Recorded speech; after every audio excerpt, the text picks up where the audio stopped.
Alright, what's going on, guys? Trev back again, here to bring you another video. This one's going to be doing just a quick review, not too in-depth like sometimes I do. This one is going to be for DC's Suicide Squad.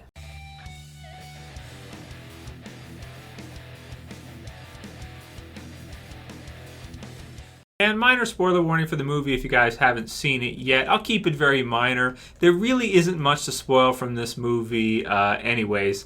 Because it's, I don't know, the plot for it is very, very basic. It's more basic than I would like for it to be. But it's muddled as well, and you have a lot of characters they're trying to do a balancing act with all these different characters they've crammed into Suicide Squad.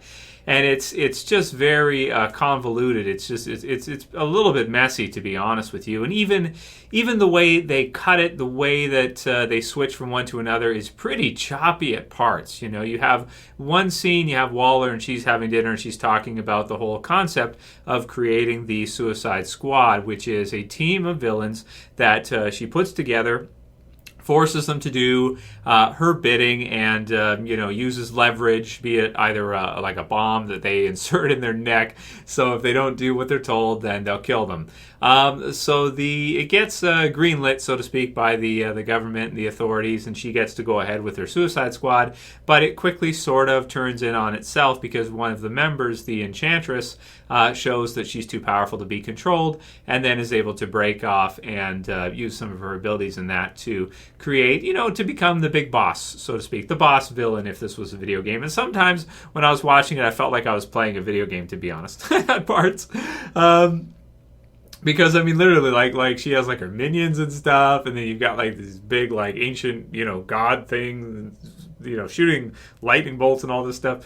It's very video game-esque with regards to the villain Enchantress. I actually liked the Enchantress earlier, as a character. I thought it was pretty interesting because you got kind of the possession type of idea with the character going, and then she kind of becomes more powerful later on and becomes our big bad, so to speak, for the movie. For me, really, now I've seen the Suicide Squad, I've read the comic, and I've seen the DC direct-to-Blu-ray, direct-to-DVD adaptation, and I love it. I love the DC animated Suicide Squad. I think it's fantastic. It's quite a bit different from this one. This one sort of sets up Enchantress as the bad guy in this one. And so you have Waller kind of trying to clean up her own mess that she has inadvertently created. Anyway, and it's okay, I want to say, in terms of the plot. It's basic. It's all right, I guess. There's a lot of characters in there. You have Joker, of course, Jared Leto's Joker. First time we're getting to see him play the Joker in this new DC universe. We have Harley. We even have Ben Affleck as Batman making an appearance in a few clips, so to speak, a few scenes, so to speak. And that was good. I liked how they tied that in. I thought that was good for the universe and really added to kind of the credibility of the movie. But it's so choppy, it took me out of the experience quite a few times. Quite a few times I didn't get into the experience and think, oh, I'm watching a movie. I just was totally out of it, to the point where it's like I'm seeing actors that I recognize that I've seen on the internet. I'm seeing Will Smith, I'm seeing Margot Robbie, I'm seeing Jared Leto Joker, and I'm just like, I'm really not into the movie. I'm sort of in this weird place where I'm watching it, but I'm not really like invested in it, taking it seriously for what it is. Even as silly as Suicide Squad can be, if you look at the poster, the colors and everything, bright colors and all that. So yeah, so best things about the movie probably, or things I like the best, were actually probably Harley Quinn and Joker was probably, for me, the highlight of the movie, to get to see the both of them. And there was some parts at the beginning there too, which took me out of the experience, like the first time she says puddin'. It in live action, it just doesn't feel right to me. I don't know why. It's like, she does a good job as Harley Quinn, I guess, but for me, it's just like, sometimes, man, I just could not get into it. And same with Jared Leto's Joker. I couldn't get into it too. You have kind of the atypical Joker's the boss scene where he gives the guy like the ring, like kiss the ring and this kind of stuff. And I'm like, and then he's got like, Harley over there. And it's just like, this should be good, but for some reason, like it's going so fast and it's so choppy that we're not getting kind of like the context and the lead up to what's happening, and it's all over the place. And then you got this character, and then we're over here, and now we're over there. And it just really took me out of it to the point where it's like, I'm not sure if this Joker is supposed to be awesome and how I'm supposed to feel about this Joker, but I can't get into it because I feel like I'm just, watching a movie. I feel like I'm just okay, this is Jared Leto and he's in costume, and some of it felt very amateurish for me, and I could not get into the experience, and I could not get into the flow compared to, for example, Heath Ledger, Dark Knight Joker. Totally into the flow with that, no problem at all from the onset, from the first part of the movie with the bank robbery. Totally in on that right away, and nice flow, really good flow. This one does not have that. It does not have flow whatsoever. So even though I like to see Harley for the first time in live action, because we've never had it before, it's the highlight of the movie, but at the same time, I hope that we could have maybe gotten a little bit more from that, or that it just would have flowed a little better. It would have been a little smoother because it's quite choppy. There are some cool parts, though, with some really comic booky imagery, like you have kind of the, I think of Alex Ross, where he's got the Joker painting, where he's got the white and black tux on, and they're like dancing and this kind of stuff. There's figures that have been made of that, and some pretty iconic, Mad Love type of stuff. Harley, of course, was created in the Batman the animated series, and then afterwards was translated over and accepted as kind of like a legitimate character in the Batman universe in the comic books and the video games. So she was actually she's not originally a comic book character. She's actually an animated cartoon character first, translated over into the comic books afterwards. So with this one too, and a few other weird things about the Joker aside from just the choppiness and the scenes and how he kind of comes in and out of the story. With regards to their relationship, the Joker is like lovesick at a part, I want to say. He's like lovesick because Harley's gone. And, I just felt, to me, it's like, this is the Joker. I really don't think he gets lovesick. I don't know. Mad Love is always kind of an interesting thing for the Joker. But generally, I wouldn't say the Joker should get lovesick. I don't think so, based on his just his personality and everything with him.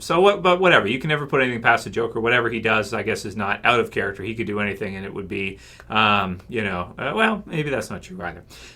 So that would be the highlight of the movie for me, is getting to see, Harley, and then, of course, Joker is an accessory to Harley in this movie. That's kind of the standout. Will Smith is Deadshot for me as well. I thought he was really good, and Deadshot is a great character. He's also a standout in the Suicide Squad series as well too. The animated movie, he pretty much is like your lead standout there. So he's pretty good. He does what he should do, and he's there. He doesn't do anything wrong, I wouldn't say. He's good for me, I guess. He's one of the other better parts of the movie. Amanda Waller is great in the movie. I like the actress who plays her. She gave me the exact same feels I got in the comic books reading her, that she's just really cold. The line like, "Are you the devil?" and maybe. Don't know. Not sure. Could be.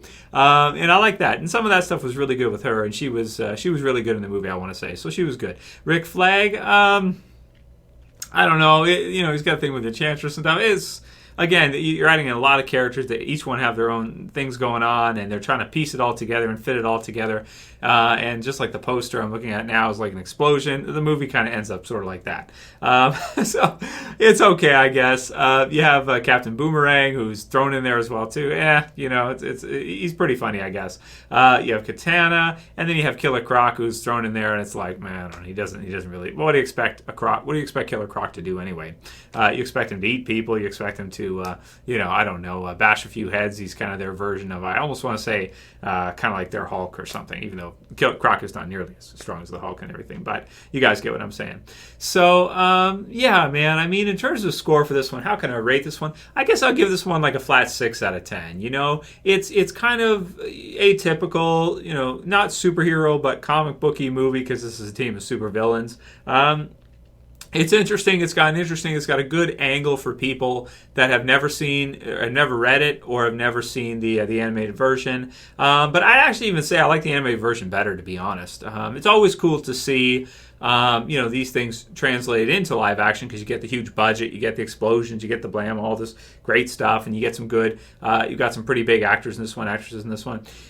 So that's great. But, all in all, I mean, it's for me, it's passable, it's forgettable, it's nothing special. It's just some fun, to get to see Joker and Harley. That's probably, that'd be the standout for me, like see her transform and everything into Harley and how that happens and all that, I guess is probably, and Deadshot and Waller, probably the standouts from the movie for me. In terms of, like, if you want to look at the bad of it, well, it's bland. It's muddled. It's everything crammed in. Tons of characters and lack of directions to go in, going all over the place. And now Joker's here, and now he's not, and now it's a flashback, and now there's Batman, and now there's this, and then going through to the video game endings. So it's okay for me. It didn't shock me, didn't impress me or anything like that.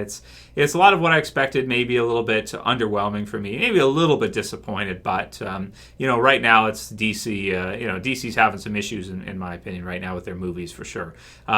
So that's what it is. So if you guys got a chance to see Suicide Squad, write your comments below. Let me know what you thought about the movie. There's my review for it, guys. Kind of a not too in depth, but like I normally do. But whatever. It's Suicide Squad. How in depth do you want to get? I mean, it's what it is. It's the review that we not the review we needed, not the review we deserve. Whatever. Anyway, if you guys like the video, thumb it up, share it, favorite. That's it for this one. I'll see you guys again soon for another video. As always, this is Trev, and I'm saying peace. Later, guys. See ya.